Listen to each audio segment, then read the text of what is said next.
now is Thomas Lamb, CEO of Myriad Uranium. Nice to see you. That's great to see you. You've got a very interesting project in Wyoming. It's historically significant, and there's a history to it. In the early 80s, Union Pacific, California Edison, they were getting close to production, but then along comes 3 Mile Island. So that upended all those plans. So what are you trying to do here? Maybe give us a bit of the backstory too. Sure. Copper Mountain, our Copper Mountain uranium project in the center of Wyoming, was a uranium producer during the Cold War, 1950s and 60s. Produced 500,000 pounds at 0.15. Very active site, and then it just went quiet for a few decades. Union Pacific Railway picked it up in the late 1970s. They spent a huge amount of money, 90 million US, drilled 2,000 boreholes, planned a large-scale conventional uranium mine, 6-pit mine, a leach pad. But like you say, 3 Mile Island hit, and the whole US sector went away. So nobody has really owned the site with unified ownership since. Last uranium cycle, 2006 to 2012, 2 companies had they divided ownership.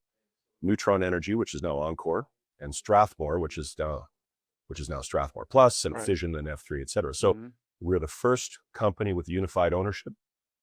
We're also the first company to apply modern methods, advanced technology, and we've discovered it's a much larger project, possibly the largest uranium project in the United States, much larger project than anybody previously understood. So we're very excited about it. Yeah, that's saying a lot. Now, you have 100% ownership now. I'm not sure if that deal's closed, but you merged or purchased Rush Rare Metals, which own 25% of Copper Mountain, and you say this is a clear value catalyst for the company to own the whole thing. It is. All the advice we get every time we go see investors, especially funds and big offices, they say we strongly prefer 100% ownership. Anybody who's been through a joint venture or anything where there's a committee system, it's cumbersome to have to talk to your partner. Everybody has to find cash to contribute their portion, et cetera.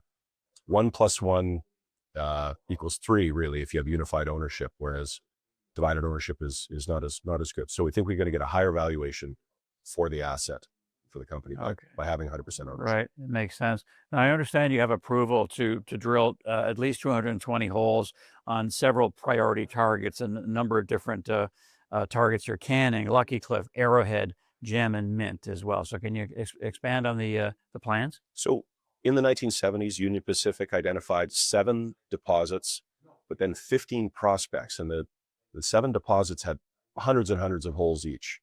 The prospects had between 3 and 20 holes each. They definitely are mineralized. Union thought that they would become deposits in due course with more work. So we're doing a combination of bringing the historical resources that are known in the known deposits up to current, and then also bringing the prospects up to deposit status. So that Union thought that just doing that would take it up to 65 million pounds. Then there's a huge number of prospects in the surrounding areas.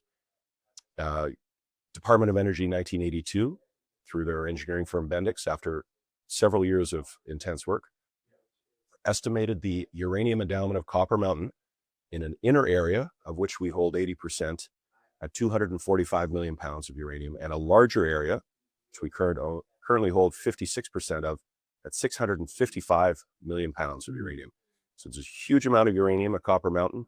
And so our goal is to bring historical deposits current, take these prospects up to deposit status, and then bring in a lot of this peripheral uranium, some of which we're extremely excited about. I can't wait to reveal that to the world over time. All right. Those are big numbers. Big numbers. Now, a lot of exciting things happening for your company, a lot of tailwinds as well at your back, with Wyoming being the most prolific uranium producing state in the U.S. You've got the federal government on board with uranium. So is there a realistic timeline to define a resource, get to construction, production, and is there a parallel track whereby you're proving it out and somebody knocks into your door and said, hey, we want what you have? That's exactly right. Yeah. The idea is to advance the project in the optimal way, given the market conditions, the return on investments. For example, we were constantly trying to decide whether it's optimal to bring historical resources current versus identifying new uranium zones it could be huge, could double the known historical resource. So we've decided for the moment we're going to do both. The one takes us maybe towards a production scenario a little more directly, and the other to blue sky, biggest project in the U.S. scenario. Both ultimately lead to takeout, I think. At the very least, our management team will get transitioned out, say, in a couple of years, as we've moved up into the, $1 billion range, and somebody will get into mine construction. Okay, so let's wrap it up there, Thomas. So is that the idea? Do you consider yourself, you're miners, you're not really, you're explorers, you're not really developers necessarily and producers. So you want to get it to a certain point. I've been through mine construction, but our team that we've assembled, we tend to go from zero to, it's nice to say, but myself, Simon Clark, our chairman, he and I built companies where we go from zero up to $1 billion, 1.5. Somebody wants to build a mine, it's time to build a mine. Other people are better at that, so we'll transition out, or there'll be a liquidity event of some kind, somebody buying us. All right, very good. Lots of moving parts and very exciting. Thank you. Yeah, good to be here. Thanks for having me. All right, thank you, Thomas. Thomas Lamb, the CEO of Myriad Uranium.